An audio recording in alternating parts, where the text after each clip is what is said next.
Good afternoon, divine beings of light. So I'm out here with these wonderful trees, communing with them a little bit. My baby is inside with my husband. But I just wanted to come out here and talk to you about some things that have been on my heart recently. I've been working on the Intuitive Divinity Course, and as I said, I believe in the post that I put up about it. It is structured based off of the major arcana of the tarot. And so I've been working on week 5, which is the Emperor. And for me, particularly as a childhood sexual abuse survivor at the hands of my father, it's been a particularly difficult chapter and workbook for me to get through because I have quite a deep father wound. And I have decided not to launch my Kickstarter for the course in November because I'm giving myself more time to work through the program and also more time to reach out to more people and network more, because at this point it seems premature.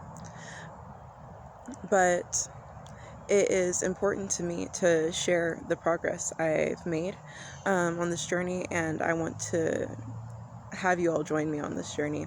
So, father wounds, sexual abuse, intuitive divinity, those are sort of the topics of this video. So I wanted to talk about some revelations I had last night as I was doing some work on my business and on the father wound. I've had to dig really deep the past 3 weeks. I've been working on this workbook. Normally I spend about a week per workbook, but I allowed myself to slow down for this one and the last one being the Empress, where I also have quite a deep mother wound. However, there's always beauty that comes from our experiences. Something I wanted to tell you all today is that what doesn't kill you gives you an opportunity to transform. What doesn't kill you is an opportunity for transformation. And that is the story of my life. So, to get started, I guess, I wanted to talk about how growing up in the household I did, where my parents, it felt, and honestly in reality, were trying to kill me psychologically, if not literally. We often, as children, I have a brother and sister who are younger than me, went without food. So we experienced emotional and physical harm as well as neglect. And that leaves you with a sense of being unworthy. So whenever I would ask myself as I was growing up, why is this happening to me? Why do my parents treat me like this? Because of what they've taught you, because of what abusers will teach you, and because we live in an abusive, honestly, a toxic culture that teaches you that you are responsible for the bad things that happen to you. The answer is, it's your fault, right? The answer I learned to tell myself was, it's my fault.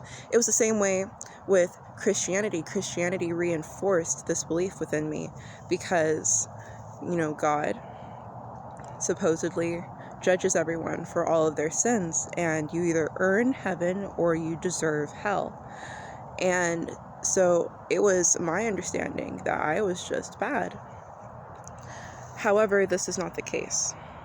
I believe that we are all inherently good. And I think that so many of us want an opportunity to express our goodness to the fullest extent. However, in the world we live in, we look around and we're discouraged because we feel and fear that we're going to be judged or taken advantage of.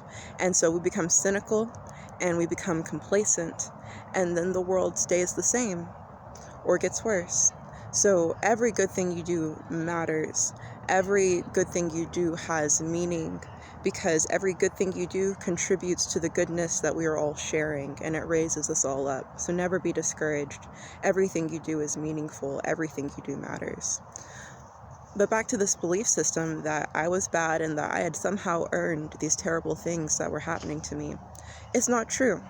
However, the truth is disguised in the lie. What I learned during my spiritual journey, we're going to talk about reincarnation. We've all been here before. This is not our first time around. The universe is a vast place, and it's a place where time does not exist in this linear fashion that we've decided is what time is. Time only is perceived that way because we're living a third dimensional experience, and because our brains don't have the capacity to actually express that everything is happening at once. Everything is now. Now is all that there ever is. The present is the only reality. Our pasts and our futures only exist in our minds. And so in reality, if you think about space-time, if you think about the structure of the universe, it's a fabric. And so the truth is that time is a location in the universe, and everything exists constantly, spontaneously, all at once. So every moment of your life that has been or will ever be it all is right now, just as real as this moment here. And you can't even capture a moment. That's how ephemeral the now and the present is. Anyways, because of this, we have chosen, or because of this, let me explain. We have chosen, each of us who has incarnated here, to learn whatever specific lessons we have for ourselves, and whatever lessons the earth can teach us, and that our particular place in the solar system can teach us. There are lessons everywhere. However, you have to be receptive to them, because we are all one. We are all God. We are everything. Everything is energy. Energy is magic. And God, us, we all decided that in order to experience this, because there has to be duality. If there is God, if there is all, there is also individual, but as above, so below, they're interconnected. So in order for God to experience a 3D reality, God had to become a 3D creature, at least in form, because we all have the divine within us, and the divine is eternal and infinite and unconditionally loving. So we made a decision to incarnate here. We've made decisions to incarnate here before. Many of us have past lives. I have practiced past life recall a few times. There are really helpful hypnosis and meditation tracks to help you with it. If you've never done it before, it can be extremely beneficial. You can also invite your ancestors and spirit guides to show you past life recall in your dreams at night. If you're comfortable with that. There are different ways that these things work for people depending on what's best suited for you and your affinities. So, we all chose to incarnate here. Part of that means that we have chosen every aspect of our lives here. Our paths are predetermined. We talk about the path that God has for you. It's the path that you have for yourself. And we just have to stop resisting it and let it flow, because energy is always changing and is always flowing and doing its job. And if you just trust the flow and you listen to yourself, then you already know everything that you need to be doing, and it will happen naturally. It's just these ego mentalities, because when we're born here, we have amnesia. We don't remember who we are. And so when we're born here, we don't know that we're God, and we think that this is what life is, all these material things. But the truth is that the spiritual is the truest reality. The material is what's constructed from the spiritual reality. And so we're all here on these chosen journeys. Now, how about my childhood trauma? How about the trauma that you may have experienced? You chose it. That does not mean it's your fault. You are not to blame for what another person did to you. However, you have chosen to allow toxic, harmful individuals or experiences in your life, not pointlessly, for a reason.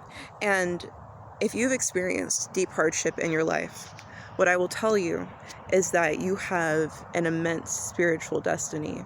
And that is because, for one, you're coming from a deep place of hurt. In order for you to experience what you've experienced in this life, that means that you are still punishing yourself from experiences in your past life. So all of this is an opportunity to dig deep and to heal through the lessons that you weren't able to heal through before. And it's a step in your ascension journey. It's a step reconnecting with the one, with the divine all. And so we've chosen these lives. We've chosen these partners based on soul bonds. We create contracts with the people, our family members, our loved ones, our closest friends, the people that we're going to share our lives with. We decide and form that contract before we ever incarnate here. And then they come into our lives. Either they're already around us at birth, or they come into our lives just when we need them, because everything happens in divine right time. And so I'm telling you, if you've experienced trauma, you chose this for yourself, not only because of self-punishment, but also for healing. And because you, even if you feel like you were the victim in a circumstance, you have an opportunity to become a healer. Earlier, I called myself a childhood sexual abuse survivor, and I'm actually trying to get away from the survivor victim dichotomy, because that's what it is. In order to have survived something, you have to have been victimized by something.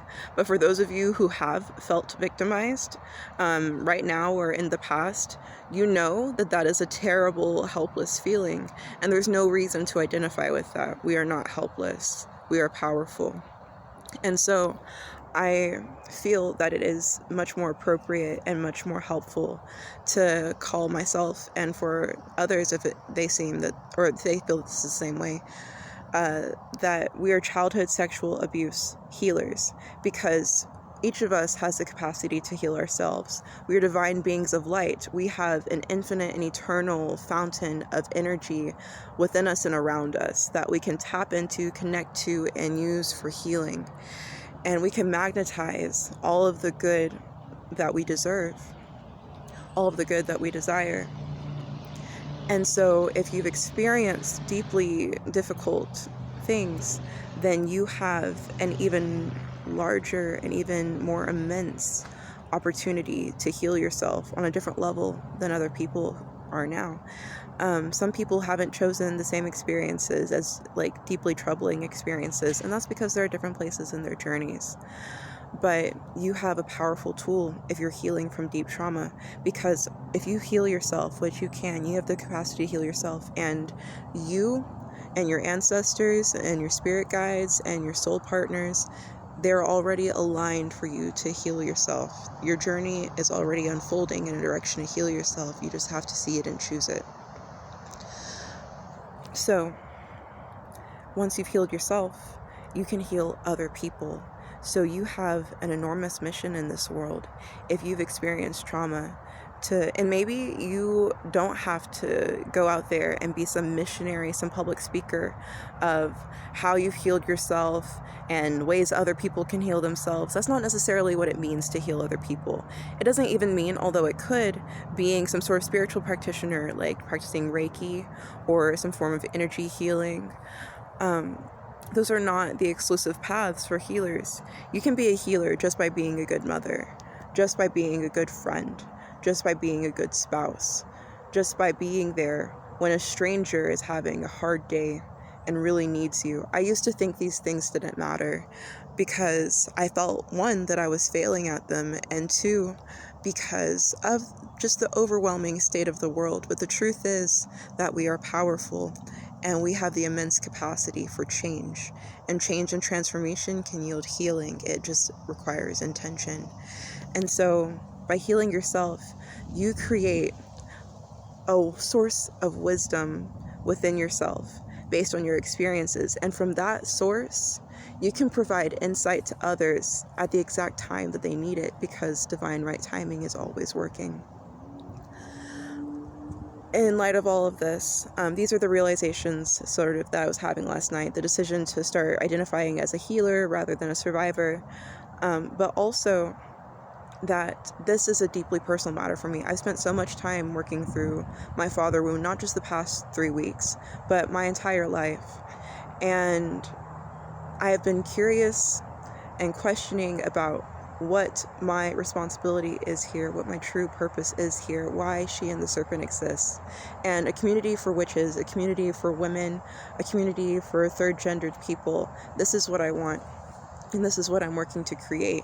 But even more specifically within that community, I realize now that as a healer, as someone healing myself, I have a responsibility to extend my experience and my wisdom to others. And I deeply, deeply desired a safe space whenever I was younger, whenever I was a teenager, and I was just waiting for someone to be like, hey, this is bogus. What you are going through is ridiculously painful and it shouldn't be happening. So let me help you. Like, I've been there. I've got you. I will listen to you. I will support you. I will help make you feel safe. The truth is, though, that you have to be there and show up for yourself first. The only way to feel safe, the only way to feel cleansed, the only way to feel powerful is if you believe it and cultivate that within you. However, other people can be deeply helpful, and I want to be one of those people. I want to create a community of those people, of people who have experienced sexual abuse, people who have experienced childhood sexual abuse, and who are looking for a community to heal together. Because incest and sexual abuse in general are dirty secrets. Abusers groom victims to keep secrets. Families and their ancestral trauma and generational trauma that they pass down keep these harms a secret. Our society keeps it a secret, especially if the perpetrator is someone with money. But we can change this. We can release the secret. We can set it free. And in doing so, set ourselves free, because a secret is a story that hasn't been told. And we all are here to tell our stories, to share our stories. And so here I am, and I will be sharing my journey with you. I will be sharing my story with you. And I hope that it can benefit you in some way. And I hope that you can gain something from it. And even if your experiences aren't very similar to mine, or if they're somewhat similar, but not entirely so, I hope that there's something in here that resonates with you and that is beneficial to you. That's really all that I wanted to say for today. There are great, great changes coming, and I want each of you to know that you are beautiful, wonderful, powerful, and capable of everything that you could ever dream.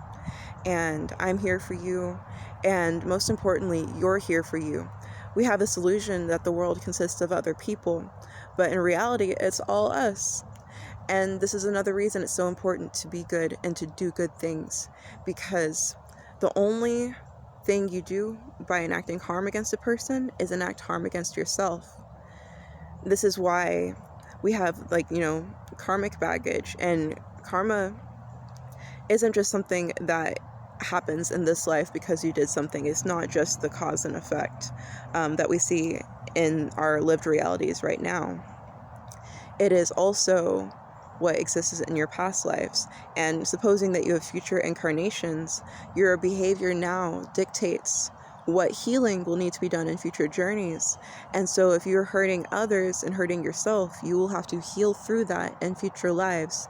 However, if you do good things now, not only are you healing yourself, you're healing others right now in this incarnation, being a healer, a light worker in this world, and creating a better foundation for future lives and future worlds.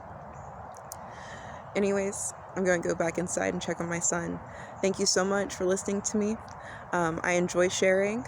I'm still working on comfort with the camera and with my speech style. I'm trying to remain articulate while also flowing.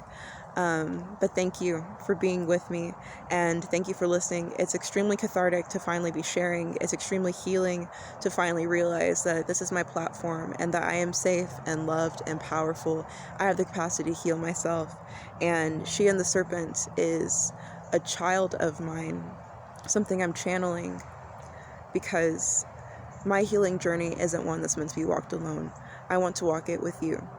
And so if you've watched this far, that means that you are also wanting to walk it with me. And so I thank you. I love you.